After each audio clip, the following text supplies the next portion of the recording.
Bom dia, amados irmãos. É um prazer estarmos juntos nessa manhã. Podemos aprender um pouquinho mais da palavra do nosso Deus. Eu te convido nesse momento a você fechar seus olhos para a gente estar falando com o Senhor nosso Deus nessa manhã. Louvamos, ó Deus, o Senhor, pelo privilégio de servir e de adorar o teu nome. Louvamos ao Senhor, ó Deus, porque o Senhor tem sido o nosso Deus, o nosso refúgio, o Deus dessa igreja.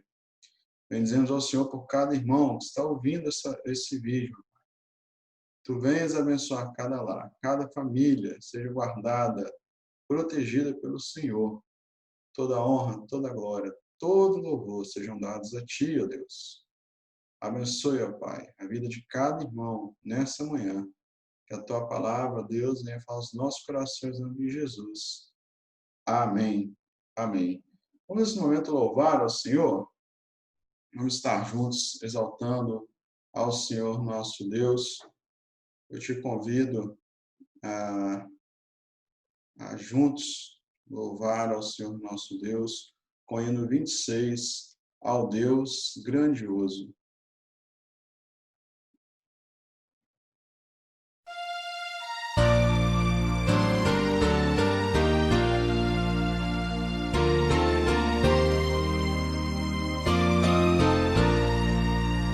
Senhor meu Deus, quando eu maravilhado os grandes feitos vejo da tua mão, estrelas, mundos e trovões rolando, a proclamar teu nome na amplidão. Canta minha alma então a ti, Senhor. Grandioso és tu, canta minha alma então a ti, Senhor. Grandioso és tu, quando atravesso bosques e florestas, ouvindo a brisa, pássaros cantar, ou vejo além montanhas altaneiras, o teu poder e glória proclamar. Canta minha alma então a ti, Senhor. Grandioso és tu, canta minha alma então a ti, Senhor. Grandioso és tu, quando percebo que na cruz maldita, por teu amor, Jesus morreu por mim e me livrou do jugo do pecado, ali vertendo sangue carmesim. Canta minha alma então a ti, Senhor. Grandioso és tu, canta minha alma então a ti, Senhor. Grandioso és tu.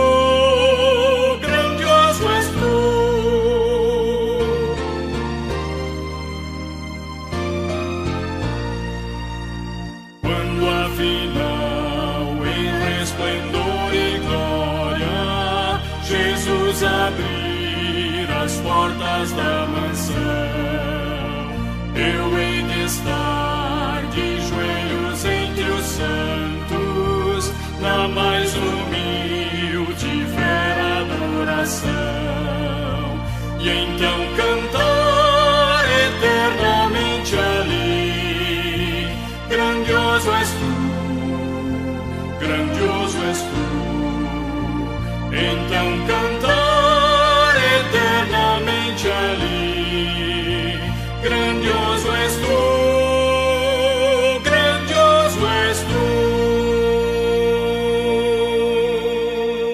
Amém. Amém. Grandioso é o Senhor nosso Deus. Ele é o Deus grandioso, Ele é o Deus bendito, Ele é a nossa confiança, a nossa esperança. Vamos, nesse momento, amados irmãos, passar para o estudo da palavra do Senhor nosso Deus nessa manhã. Eu te convido a fechar a olhos mais uma vez, vamos orar mais uma vez. Ó Deus, que Tu venhas a falar conosco. Que a Tua palavra, Deus, fale a cada coração nessa manhã. Precisamos ouvir a Tua voz, precisamos ouvir, ó Deus, o que o Senhor tem a dizer para nós. Em nome de Jesus que oramos. Amém. Amém. Amados, nós estamos nesse momento de pandemia, de Covid, em casa há um bom tempo. E eu confesso que, em alguns momentos no início dessa pandemia, eu meio que tive uma esperança, ainda tenho essa esperança, de ver na humanidade, ver no homem arrependimento, né? Quando Deus traz para a humanidade um momento tão trágico como esse, a gente pensa que isso vai trazer arrependimento, que as pessoas vão mudar. Mas os últimos fatos que temos visto e ouvido no nosso país e no mundo dizem o contrário. Mesmo em meio à pandemia, o homem continua sendo mau, corrupto. Mesmo em meio à pandemia, o coração humano ele continua não se arrependendo, pelo contrário. Algumas coisas acabam até nos deixando tristes e envergonhados, até em relação à Igreja do Senhor. Muitas pessoas, muitas vezes frias, muitas vezes sem nenhuma empatia pelo outro, pelo próximo. Isso muitas vezes nos incomoda, isso nos deixa um pouco tristes. Já estamos num momento difícil. E ainda por cima a gente vê a situação do homem, como ele tem agido, como ele tem estado. Isso deixa a gente, na verdade, bastante triste. Pelo menos é uma sensação minha. Até antes de fazer isso tudo, eu falei, nossa, meu Deus, algumas coisas que eu fui vendo, não só no meio do país, como de pessoas até próximas, me deixaram triste. Falei, Senhor, aumenta a minha fé, está difícil, a situação está difícil. E aí Deus foi falando ao meu coração, e eu queria que você, assim como eu, nessa manhã te refletisse sobre os pilares da nossa fé, aquilo que no passado, no presente, no nosso futuro, nós podemos olhar para manter a nossa fé firme, manter a esperança viva, manter o nosso coração na presença de Deus. Então, nós vamos estar olhando para esses três momentos, né? Esses três tempos, o passado, o presente e o futuro, para que nós venhamos, a partir disso, da palavra do Senhor nosso Deus, trazer para o nosso coração algumas palavras que são pilares para a nossa fé, pilares para a nossa esperança. Ok? Primeiro ponto, então, que eu quero destacar aqui nessa manhã, é em relação ao passado. Ao passado. Eu falei, Mickey, como assim o passado?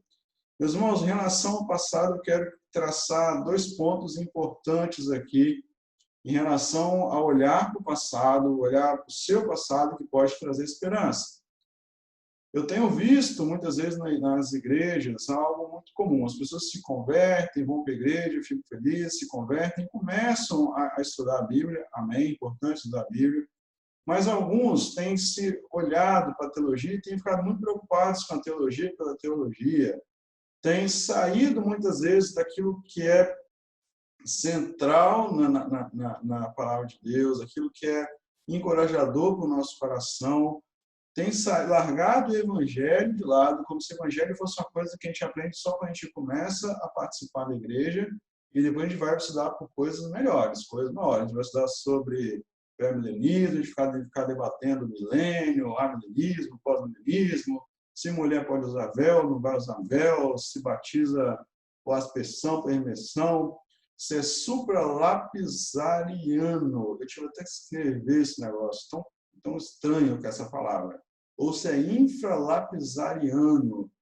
Olha só, a gente fica olhando para essas coisas que não são ruins propriamente, mas nós deixamos de lado uma coisa muito importante, o Evangelho. E quando a gente olha para o passado, uma coisa fundamental para a gente olhar é para o Evangelho. O Evangelho ele serve para o nosso coração trazer esperança, para a gente estar um pouco mais animado, lembrar daquilo que Deus fez, faz e tem feito para o seu povo e para a minha vida e para a sua vida. Muitas vezes nós vemos pessoas preocupadas, né, em somente vencer um debate de rede social. Uma vez eu ouvi um amigo meu falando assim, rapaz, eu fui em tal lugar, teve um debate e eu quebrei com os caras. Meus irmãos, é essa a nossa preocupação? Vencer um debate? Né? Eu creio que está na hora da gente olhar para uma coisa melhor que isso. O verdadeiro evangelho do Senhor Jesus Cristo, aquilo que ele fez para a gente. Não que estudar as coisas da Bíblia não seja importante, mas nesse momento, quando você quer trazer esperança para o seu coração, olhe para o evangelho. O evangelho não é uma coisa que a gente aprende lá no início da nossa vida cristã, não. É todo dia, é toda hora, é sempre, né? Muitas vezes nós deveríamos reconhecer mais os nossos erros e muitas vezes a gente tem se preocupado, igual eu disse, né, em vencer um debate. Não é esse o foco da Igreja do Senhor. O foco é ver o nosso Senhor Jesus Cristo, a sua glória. Eu te convido a abrir a sua Bíblia em Efésios 2. Vamos ler versículo de 1 a 10. Se você estranhar um pouquinho a versão que você está lendo, ela é a versão Nova Almeida atualizada, ok? Ele lhes deu vida quando vocês estavam mortos em suas transgressões e pecados, nos quais vocês andaram no outro tempo, segundo o curso deste mundo, segundo o príncipe da potestade do ar, do espírito que agora atua nos filhos da desobediência. Deixa eu dar um pause aqui até nesse versículo. Se você quer olhar para o passado, trazer esperança do passado para a sua vida, olhe para o que Jesus Cristo fez por você. Nós éramos mortos em nossos delitos e pecados, escravizados pelo diabo. A gente é escravizado pelo pecado. Ele dominava o nosso coração. E a palavra do Senhor Deus diz que ele nos deu vida. Vida. Quando? Não era quando você chegou e reconheceu que você é um pecador, ou que você achava que precisava de Cristo. Pelo contrário, você nunca achou isso. Quando que ele deu vida? Quando a gente estava morto. Morto em quê? Nas transgressões e pecados, nos quais a gente andou em outro tempo. Meu irmão, a gente tem que olhar para o passado e olhar para ver que Jesus Cristo morreu na cruz do Calvário, por mim e por você. Ele levou sobre si as nossas dores, o nosso pecado. E através da sua morte, da sua ressurreição, hoje nós temos vida. E um momento na sua vida, assim como na minha vida, o Senhor te chamou. Graça irresistível, graça, que te chamou para Ele. Nós temos que olhar para a salvação e para a obra de Cristo na cruz por nós, sim. Para nós termos esperança neste mundo mau, nós temos que lembrar da graça do Senhor nosso Deus, sim. O nosso passado só servirá para nos trazer esperança se a gente lembrar aquilo que o Senhor Jesus fez pela gente. Continuando no texto.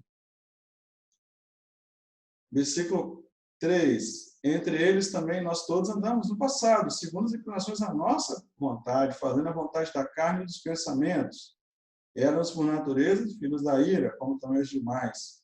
Mas Deus, sendo rico em misericórdia por causa do grande amor com que nos amou, estando nós mortos em nossas transgressões, deu vida juntamente com Cristo. Pela graça, vocês são salvos. E juntamente com ele nos ressuscitou, e com ele nos fez assentar nas regiões celestiais em Cristo Jesus. Deus fez isso para mostrar nos tempos vindouros a suprema riqueza da sua graça, em bondade para conosco em Cristo Jesus. Porque pela graça são salvos, vocês são salvos, mediante a fé. Isso não vem de vocês, é dom de Deus. Não de obras para que ninguém se glorie, pois somos feitura dele, criados em Cristo Jesus para boas obras, a quais Deus de antemão preparou para que andássemos nelas. Parou para pensar? Isso daqui, meu irmão. Estou desanimado, estou triste, a luta está difícil. Pega a palavra de Deus. Leia textos como esse de Efésios 2 e muitos outros e lembre do que Jesus fez por você no passado. Lembre-se do lamaçal do pecado que ele te tirou. Lembre-se de que o Senhor Jesus morreu e ressuscitou. Juntamente com Ele nós temos vida, e vida em abundância, que Ele nos promete, nos prometeu, né? E nos promete, essas promessas continuam, lançar sobre si o fardo dele, que é mais leve, e tirar o nosso, que é pesado. A igreja acha, muitas vezes, eu tenho essa impressão, que o evangelho é algo, legal, Deus fez por mim e ficou lá atrás. Não, nós temos que trazer à nossa memória esse nosso passado tão importante, que transformou a nossa vida, Ele nos escolheu. Não tem nada mais importante, meu irmão. Você podia ter tudo nesse mundo, se você não tem a Cristo, você está condenado, vai para o inferno, não serve para nada. O mais importante que nós temos na nossa vida é o Senhor Jesus Cristo. Você vai, muitas vezes, num lugar pobre, igual nossos irmãos foram no pé na estrada, lá no interior do Nordeste do Brasil. A pessoa é pobre, não tem, às vezes, nem saneamento básico direito, não tem água, não tem nada, mas tem Cristo. Ela tem o que importa, ela tem o importante, a alegria, porque o Senhor nos traz alegria. E quando nós olhamos para o passado, para o nosso passado, é importante a gente verificar também que Jesus cura as feridas do nosso passado. Ele fez isso com José, por exemplo, vendido para escravo com seus irmãos, e depois, lá na frente, quando ele já era governador do Egito, que os irmãos aí voltam, ele perdoa os seus irmãos. Por que ele perdoa os seus irmãos? Que fizeram algo tão terrível por ele? Porque ele sabia que há um Deus gracioso, que também perdoou o pecado dele. Então, a graça do Senhor Deus cura as nossas feridas, as feridas do nosso passado. Marcos 16, versículo 7, nós vamos ver uma coisa muito interessante. Abra sua Bíblia em Marcos 16, versículo 7. Ressurreição de Jesus.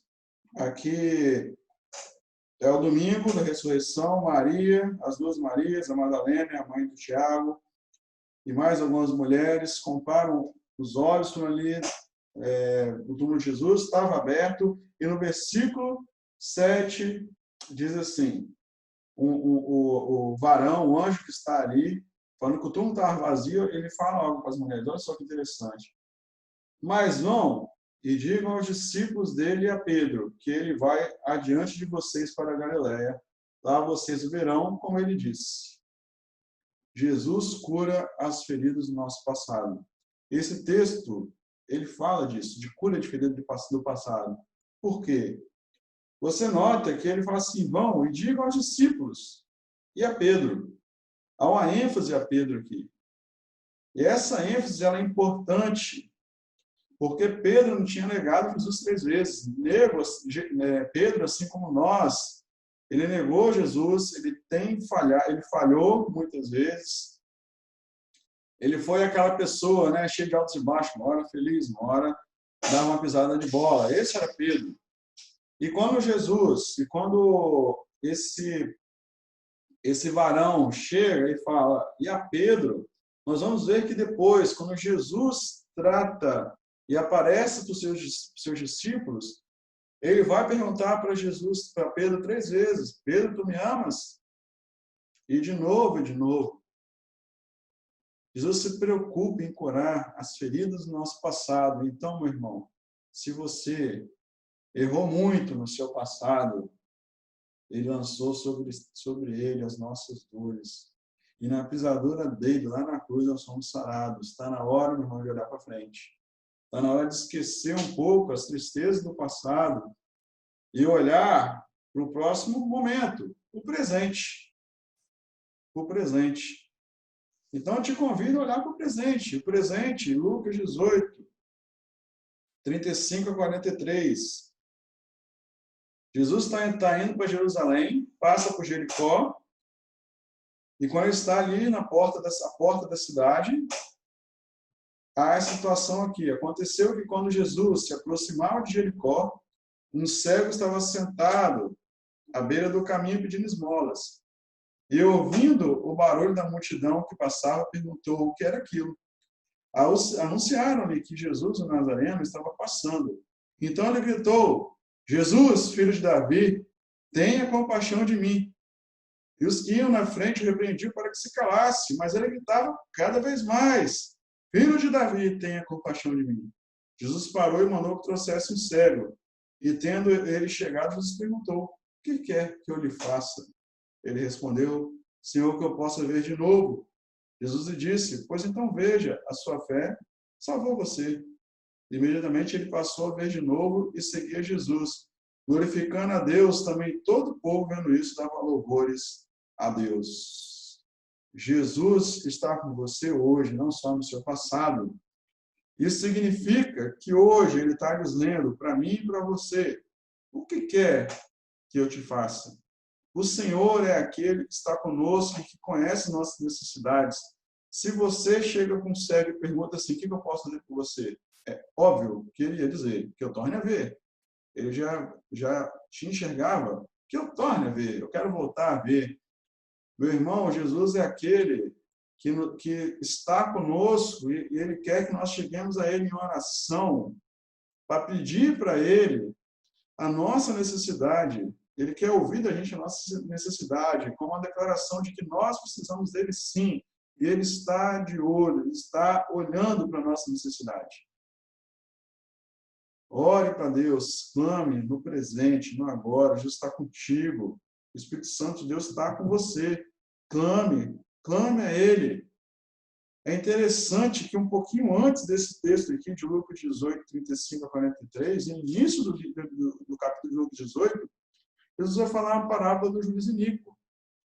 E nessa parábola, a viúva, ela importuna o juiz iníquo com o seu pedido, e o juiz não aguenta e fala assim: vou ter que dar para essa mulher que ela está pedindo, senão vai parar de me importunar. E Jesus usa isso para mostrar assim: olha só, se um juiz iníquo ouve uma pessoa que importuna, vocês têm o Pai, ore, ele vai dar. E é interessante que o cego aqui, que não estava naquele contexto, mas o cego do texto que nós lemos, ele vai fazer algo parecido. Ele vai ser inoportuno, ele vai gritar: Jesus, filho de Davi, tem misericórdia de mim. Jesus ouve as pessoas que o clamam a ele dessa forma. Eu não sei você, mas eu, muitas vezes nessa pandemia, precisei fazer isso aqui. Jesus, filho de Davi, tem misericórdia de mim. Colocar diante dele as minhas necessidades. Se não fosse o Senhor, eu não sei como eu estaria agora falando com você. Se não fosse o Senhor, eu não sei o que seria da minha vida. É por isso que quando eu olho para o passado que ele fez por mim, meu coração se regozija. Quando eu olho para o presente, para o meu dia de hoje, meu coração se enche de esperança, porque ele está comigo agora. Espírito Santo na minha vida, assim como está na sua vida também. E, finalmente, Jesus está no futuro. Meu irmão, muitas vezes nós estamos na igreja e nós vemos muitas pessoas caindo, se afastando, apostatando da fé. E quando eu olho para o meu passado, para o meu presente, falo assim: a minha vida toda foi Cristo. E eu olho para essas pessoas, eu fico com medo. Senhor, não me deixe cair em tentação. Mas o nosso futuro também está na mão do Senhor. O nosso futuro também nos traz esperança, nos traz fé. Abra sua Bíblia aí em Apocalipse 19. A gente vai ler algumas partes desse texto. Apocalipse 19, a partir do versículo 5. E do trono saiu uma voz que dizia: louvem o nosso Deus, todos vocês e seus servos, todos que os temem, os pequenos e os grandes. Então ouvi que parecia ser a voz de uma grande multidão, uma voz como de muitas águas e como de fortes trovões, dizendo: aleluia, pois reina o Senhor nosso Deus, o Todo-Poderoso. Alegremos-nos, exultemos e demos-lhe glória, porque chegou a hora das bodas do Cordeiro, e a noiva dele já se preparou. A ela foi permitido vestir-se de linho finíssimo, resplandecente e puro, porque o linho finíssimo são os atos de justiça dos santos. Então hoje me disse: escreva: bem-aventurados, felizes aqueles que são chamados a ser das bodas do Cordeiro. E acrescentou: são essas as verdadeiras palavras de Deus. Meu irmão, o nosso futuro tem que nos trazer esperança, alegria, ele é um pilar da nossa fé, porque o nosso futuro está garantido por Cristo. E no nosso futuro, quando tivermos a vitória no sangue do Cordeiro, é isso aqui que a gente vai viver. Se você olha, muitas vezes, no meio da igreja, vê problemas, pessoas com problemas, sim, temos problemas.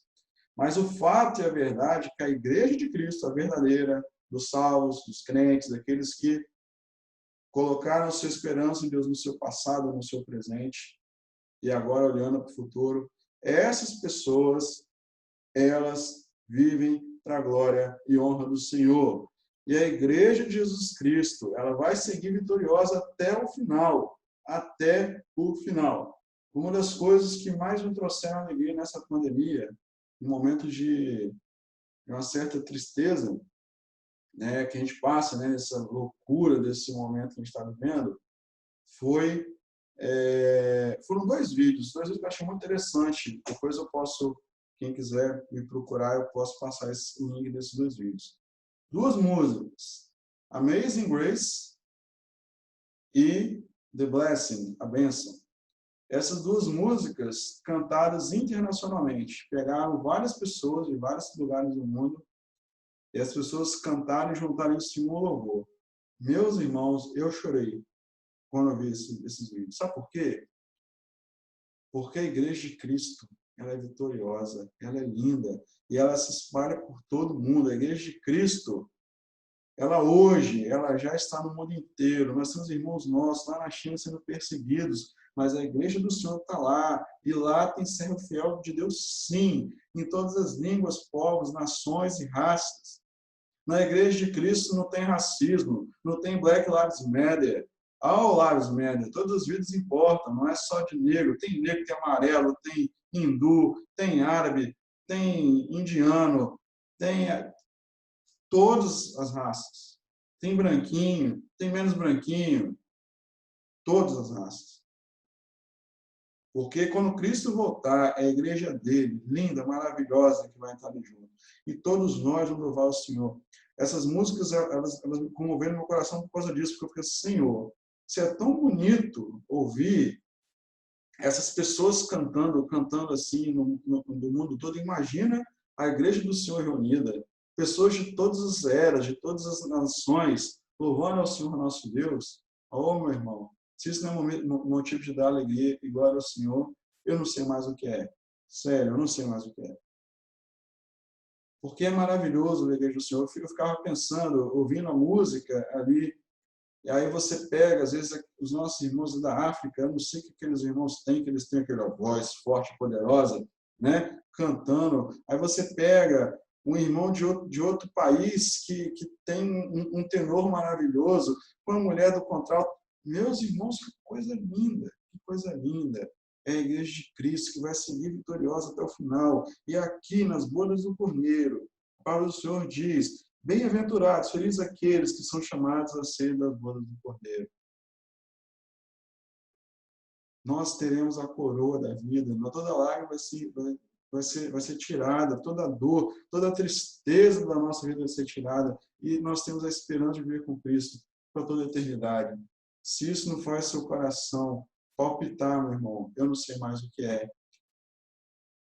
E hoje, para você que não conhece Jesus, ele é o Jesus que pode te salvar, que pode curar as feridas do seu passado, que pode trazer esperança para o seu presente e que pode fazer olhar para o futuro com certeza, com confiança, com alegria, porque Ele é o Rei dos Reis, Senhor dos Senhores. Coloque sua vida diante do Senhor, meus irmãos.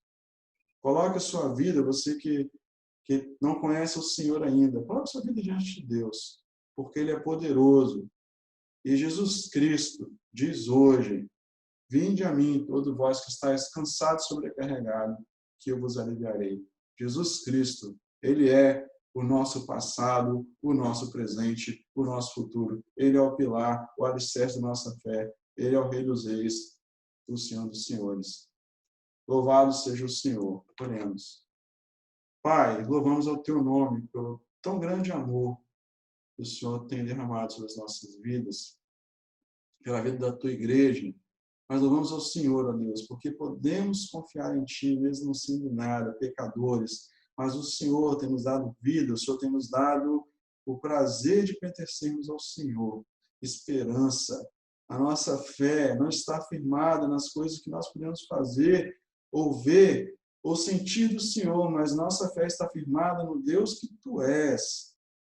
No Deus que Tu és. O Deus que domina toda a nossa história, toda a nossa vida, todos os tempos e eras da nossa vida, e que vai nos levar como igreja vitoriosa até o dia final. Louvado seja o teu nome, em nome de Jesus. Amém. Que Deus abençoe a sua vida, meu irmão. Fique com Deus.